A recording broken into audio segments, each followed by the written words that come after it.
Hello बच्चों, आज मैं आप लोगों को गोली दर्पण द्वारा प्रतिबिंब कैसे बनता है, बनने का नियम, कहाँ बनता है, उसकी प्रकृति कैसा होता है, छोटा होता है, बड़ा होता है, वास्तविक होता है, आभासी होता है, ये मैं बताऊंगा। आप पेन और कॉपी, स्केल, प्रकार, पेंसिल लेकर बैठेंगे तो अति उत्तम रहेगा। हम पहले आते हैं कि प्रतिबिंब कैसे बनता है। देखिए, बहुत आसान तरीका है, आप बिल्कुल घबराएं ना।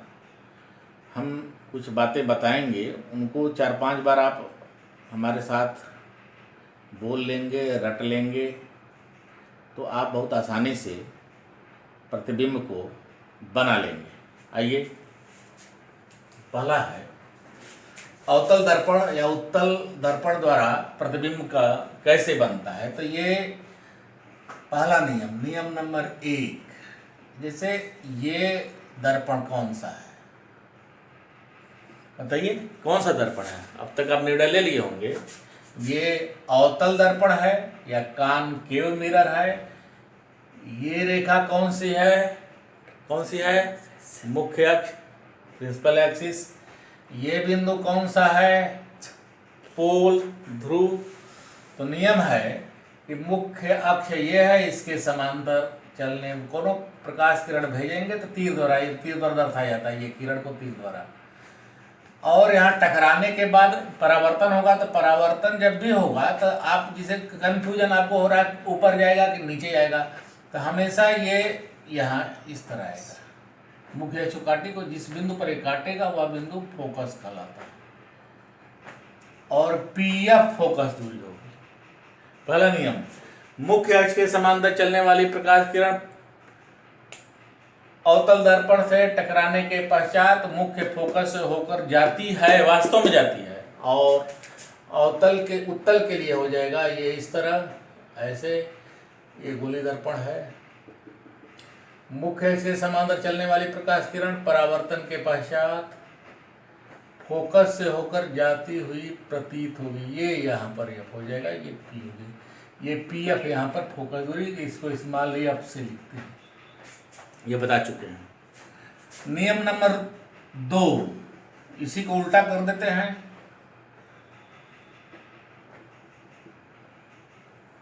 ये फोकस से है, फोकस से होकर जाने वाली प्रकाश किरण परावर्तन के पश्चात मुख्य अक्ष के समांतर हो जाएगी।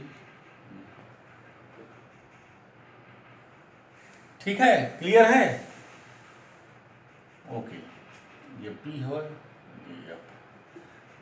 और थर्ड है रूल कि वक्रता केंद्र से होकर जाने वाली प्रकाश किरण, वक्रता केंद्र से होकर जाने वाली प्रकाश किरण उसी मार्ग से वापस हो जाएगी। ये सी है, ये एफ है, ये पी है।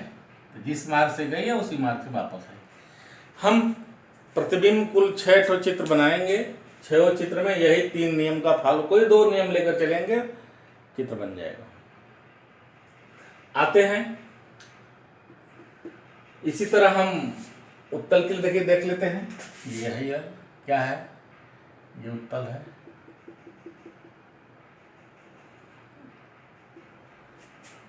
फोकस से होकर ये देखिए फोकस है, होकर जाने वाली प्रकाश किरण ये प्रतीत हो रही है, ये फ है। परावर्तन के पश्चात मुख्य अक्ष के समांतर हो, ये समान, ये फोकस से होकर जाएगी। और तीसरा ये है, प्रतीत हो रही है। देखिए यहाँ डॉटेड लाइन से, ध्यान दीजिए, डॉटेड लाइन दर्शाया गया, ये फुल लाइन से दर्शाया गया, ये डॉटेड है। ये उत्तल लेंस है, ये अवतल लेंस है, ये कन्वेक्स है, ये कॉनकेव है। इसी तरह ये देखिए,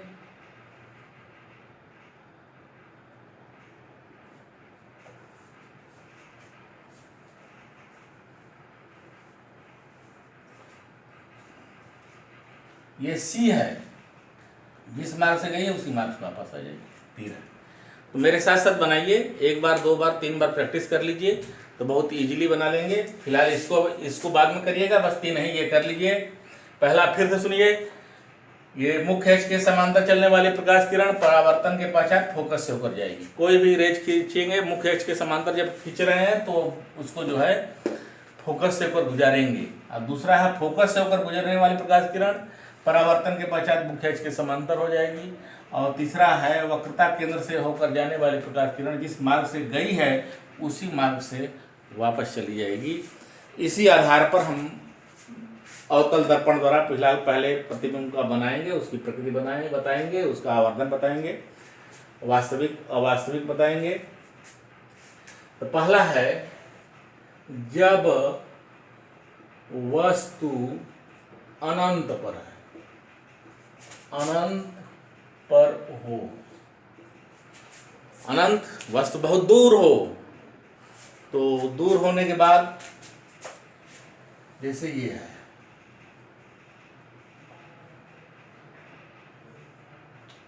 ये हो गया, क्या हो गया, ये P हो गया, यहाँ पर F हो गया, यहाँ पर मान लीजिए C हो गया। दूरी इसकी आधी होती है तो यहाँ C है। तो अनंत से चलने वाली प्रकाश किरण ये अनंत से, इसके ले लीजिए, खींच लीजिएगा, अनंत से चलने वाली प्रकाश किरण ये अनंत से आ रही कोई, तो ये फोकस से होकर आने वाली प्रकाश किरण परावर्तन के पश्चात मुख्य अक्ष के समांतर हो जाती है। तो ये मुख्य अक्ष के समांतर, समांतर मतलब ये इसके समांतर है। और दूसरा है इसके समांतर, मान लीजिए हम ले आ रहे हैं प्रकाश किरण, ये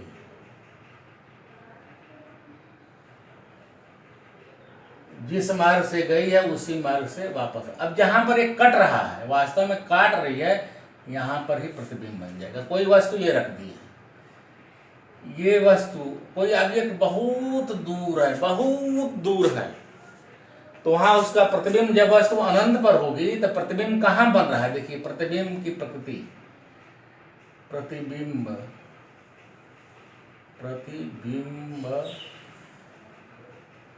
की प्रकृति, इमेज प्रकृति कहां बन रहा है। तो पूछा जाए जब वस्तु अनंत पर होगी तो प्रतिबिंब कहां बनेगी, तो उत्तर इसका होगा फोकस पर।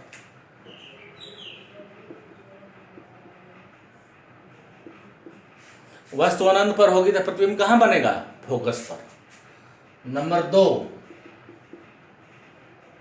बड़ा बनेगा कि छोटा, तो वस्तु देखिए बड़ा है, प्रतिबिंब छोटी है, वस्तु छोटा।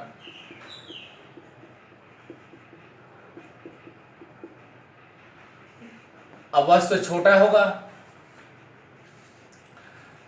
तीसरा है उल्टा है, और चौथा है वास्तविक। अब देखिए यहाँ शीर्ष बनाया ना, तो इस शीर्ष का यहाँ शीर्ष नीचे हो गया, यहाँ यानी हेड ये हो गया तो हेड यहाँ हो गया, टेल यहाँ है तो टेल यहाँ हो गया। यानी प्रतिबिंब प्रत्येक पॉइंट का बनता है, प्रत्येक बिंदु का बनता है। तो इसलिए इस पूरे बिंदु का इतना बहुत बड़ा लेंगे, बहुत दूर। भाई कल्पना करिए कि दर्पण है, एक मिरर लिए हैं बहुत बड़ा, पर वस्तु बहुत बड़ा है, और उसको बहुत दूर रख देंगे, तो बहुत दूर जैसे, तो उसका प्रतिबिंब छोटा ही बनेगा। इसका ध्यान दीजिए। इसी को प्रतिबिंब की लंबाई और वस्तु की लंबाई के अनुपात को आवर्धन कहते हैं, तो मैग्नीफाइंग पावर कहते हैं। तो ये छात्र पूछा था कि सर बताइए आवर्धन किसे कहते हैं, रेखीय आवर्धन किसे कहते हैं। तो वस्तु की लंबाई, देखिए प्रतिबिंब की लंबाई और वस्तु की लंबाई के अनुपात को आवर्धन कहते हैं। तो ये मान लीजिए कि इसका प्रतिबिंब आई डैश है, ओ को ऑब्जेक्ट से डिनोट करते हैं, ऑब्जेक्ट है, और आई को इमेज है, इस तरह होगा। तब जब वस्तु अनंत है, अनंत बहुत दूर, आपके सामने से बहुत दूर है, दर्पण रखे हैं, थोड़ा सा और खींचेंगे तो वस्तु जो है, दूसरा, जब वस्तु अनंत तथा वक्रता केंद्र के बीच है, वक्रता केंद्र के बीच हो, तो अनंत यानी ये दर्पण हो गया,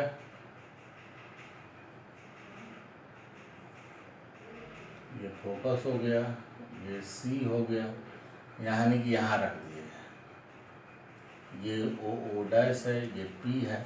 तो वही क्या है, मुख्य एच के समांतर चलने वाली प्रकाश किरण, देखिए मुख्य एच के समांतर प्रकाश चलने वाली प्रकाश किरण, इसको मोड़ेंगे तो ये फोकस से होकर जाएगी, ये फोकस मान लीजिए यहाँ कर दी यहाँ, और वक्रता केंद्र से होकर जाने वाली प्रकाश किरण जिस मार्ग से गई है उसी मार्ग से वापस आई, यानी ये वाला ले लीजिए, यानी इसको मिलाकर खींच दी। तो यहाँ पर जहाँ काट रहे हैं यहीं पर इसका इमेज बन जाएगा, तो ओ डैश का इमेज आई डैश बनेगा। अब इसको देखकर बताइए कहाँ बन रहा है, बन रहा है वक्रता केंद्र और फोकस के बीच।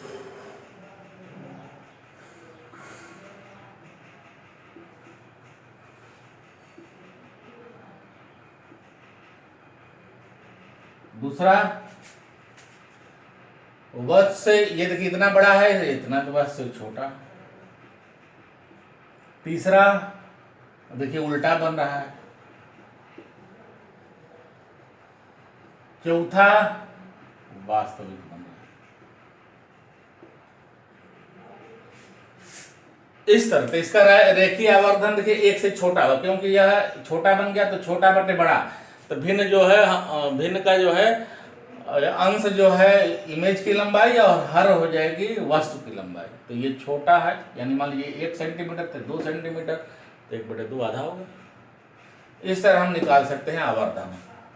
अब तीसरा है, अब थोड़ा सा देखिए, पहले दूर था तो पहले फोकस पर गया, थोड़ा सा इसको यहाँ ले आकर रखे तो ये इधर खींचने के लगेगा, और हम इसको यहाँ ले आकर रख देते हैं तो क्या होगा, तो जब वस्तु जो है, अब इसको मिटा दे रहे हैं, जब वस्तु जो है यहाँ वक्रता केंद्र पर हो रही है, देखिए खिसका दीजिए, यहाँ अनंत पर, यहाँ पर वक्रता केंद्र और अनंत के बीच में है, यहाँ पर जब वस्तु वक्रता केंद्र पर हो, सी पर हो, तो यही वाला यहाँ पर बना लेते हैं। तो मुख्य एच के समांतर चलने वाली प्रकाश किरण परावर्तन के पश्चात फोकस से होकर जाएगी, यानी ये वाला कंडीशन हो गया। तो यहाँ और फोकस से होकर जाने वाली प्रकाश किरण जिस मार्ग से गई है उसी मार्ग से वापस लौटती है।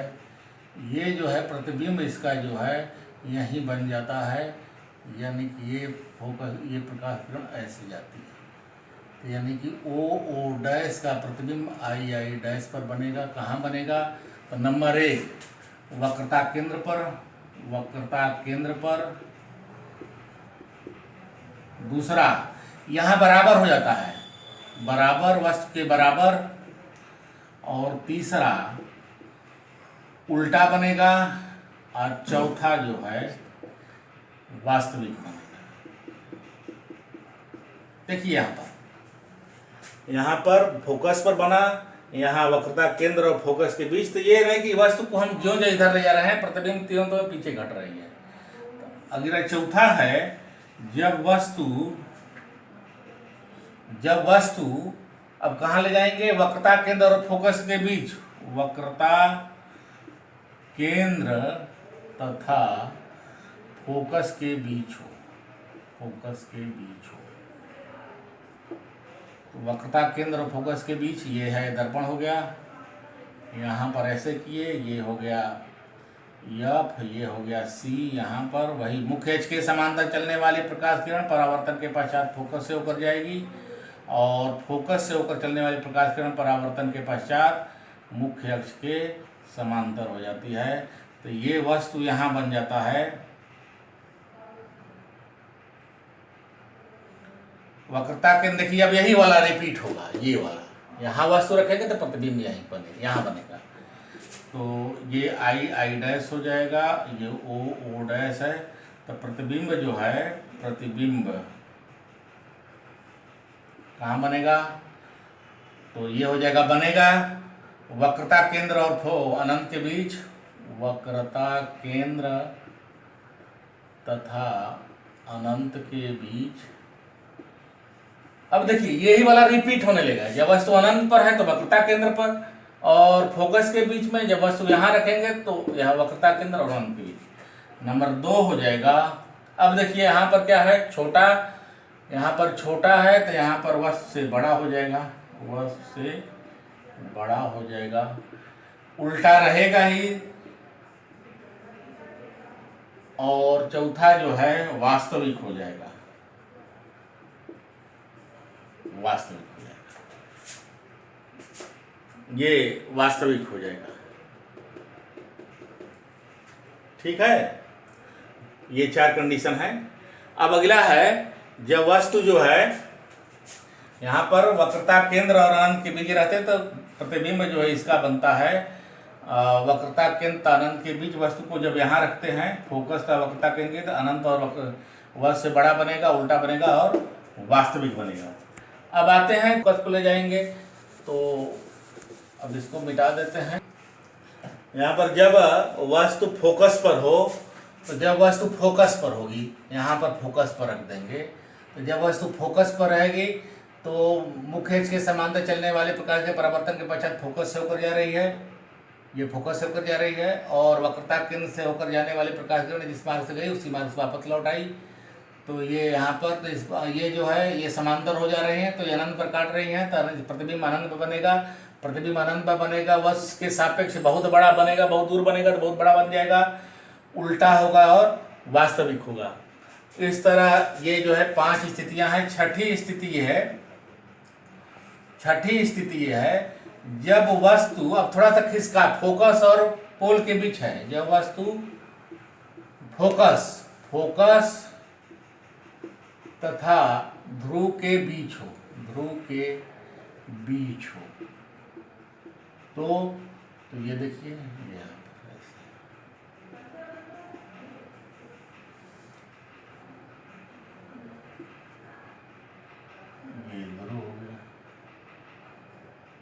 ये ध्रुव हो गया, ये वस्तु हो गई, तो ये यहाँ पर ओ डैश मुख्य अक्ष के समांतर चलने वाले प्रकाश किरण परावर्तन के पश्चात फोकस से होकर जाएगी, और दूसरा है यहाँ इसका दुना यहाँ हो जाएगा, तो वक्रता केंद्र से होकर जाने वाली प्रकाश किरण जिस मार्ग से गई है, जिस मार्ग से गई है उसी मार्ग से वापस आएगी। इसको बढ़ाने पर, पीछे बढ़ाने पर ये काटेगा यहाँ पर, तो इसका प्रतिबिंब देखिए ये बन रहा है, आई डैश बन रहा है। तो ये बहुत इंपॉर्टेंट है, ये प्रतिबिंब का बनना बहुत ही महत्वपूर्ण है। यहाँ देखिए वास्तव में नहीं काट रहा है, क्योंकि पीछे बढ़ रहा है तो प्रकाश किरणें पीछे जाती हुई प्रतीत हो रही है, तो प्रतिबिंब कहाँ बनेगा, दर्पण के पीछे, दर्पण के पीछे, पीछे बन गया दूसरे साइड में। नंबर 2, वस्तु से बड़ा, यानी अवतल दर्पण द्वारा आप चेहरा देखेंगे तो आपका चेहरा बहुत बड़ा दिखाई देता है, इसलिए दाढ़ी बनाने के लिए अवतल दर्पण का प्रयोग किया जाता है, वस्तु से बड़ा। और तीसरा है, यहां देखिए, यहां पर देखिए ये सीधा बन रहा है, सीधा, तो अवतल दर्पण द्वारा केवल एक ही स्थिति में प्रतिबिंब सीधा बनेगा, और वस्तु कहां रखनी पड़ेगी, वस्तु को फोकस और ध्रुव के बीच रखनी पड़ेगी, प्रश्न जान लीजिएगा। और चौथा है कि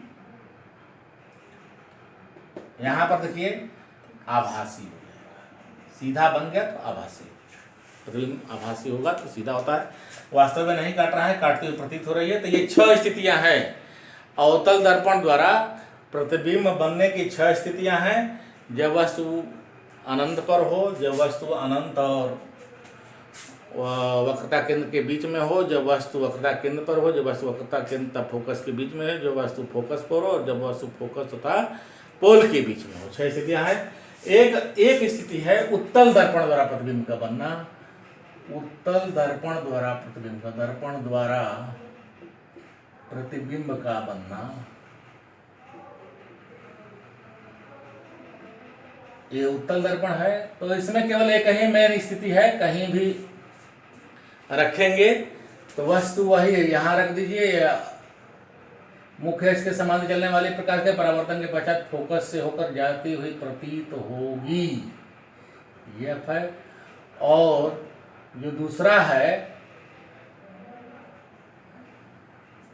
वक्रता केंद्र से, ये देखिए वक्रता केंद्र से जाती हुई प्रतीत होने वाली प्रकाश किरण यहाँ पर देखिए काट रही है, यहाँ छोटा प्रतिबिंब बनेगा। तो यानी ओ डैश का प्रतिबिंब यहाँ आई डैश कहाँ बन रहा है? तो हमेशा प्रतिबिंब, ये देखिए यहाँ प्रतिबिंब बन रहा कहाँ है? फोकस और ध्रुव के बीच, फोकस तथा ध्रुव के बीच कैसे बन रहा है? वह से छोटा बन रहा है, वह से छोटा बन रहा है। तीसरा सीधा बन रहा है, और चौथा जो है आभासी बनेगा, आभासी बनेगा। तो कहीं भी प्रतिबिंब रखेंगे, वस्तु रखेंगे, कहीं भी वस्तु को रखेंगे कहीं भी उत्तल दर्पण के सामने, उत्तल दर्पण देखिए यही है, ये है, ये कहीं भी इसमें जो है, यानी आपके बाइक में जो शीशा लगा रहता है वह उत्तल दर्पण होता है, और उसमें ट्रक भी आ जाती है। तो हमेशा वस्तु का प्रतिबिंब हमेशा सीधा बनता है और छोटा बनता है। आप देख लीजिए, अभी नहीं देखे हैं तो आप कार बाइक के साइड मिरर जो होते हैं वह उत्तल दर्पण होता है, उससे प्रतिबिंब, ट्रक भी उसमें आ जाती है, बड़ी बड़ी बिल्डिंगें आ जाती हैं, तो वह प्रतिबिंब छोटा बनता है, सीधा बनता है। और कहाँ तक अधिकतम कहाँ बन सकता है? तो अधिकतम वह बहुत दूर रहेगी वस्तु, तो अधिकतम फोकस बन रहेगा। अब फोकस को वह बिंदु टाइप का हो जाएगा, तो वह बिंदु जब होगा तो लगेगा कि कोई वस्तु, एक ट्रक बहुत दूर है तो पॉइंट दिखाई देगा। इस तरह जो है, अगला टॉपिक मेरा है, अगला है दूरियां नापने की निर्देशांक पद्धति क्या है, और यू भी अपने संबंध, और इसमें रेखीय आवर्धन के लिए सूत्र का निगमन, सवाल आप लगाना शुरू कर दिए, सूत्र का निगमन कर दीजिएगा। यू भी अपने संबंध है, 1/f बराबर 1/v प्लस 1/u। यू क्या है? यू है ये दूरी, यहाँ से यू है, मतलब ध्रुव से वस्तु की दूरी यू है, और ध्रुव से प्रतिबिंब की दूरी, ये प्रतिबिंब की ये v है और ये f है।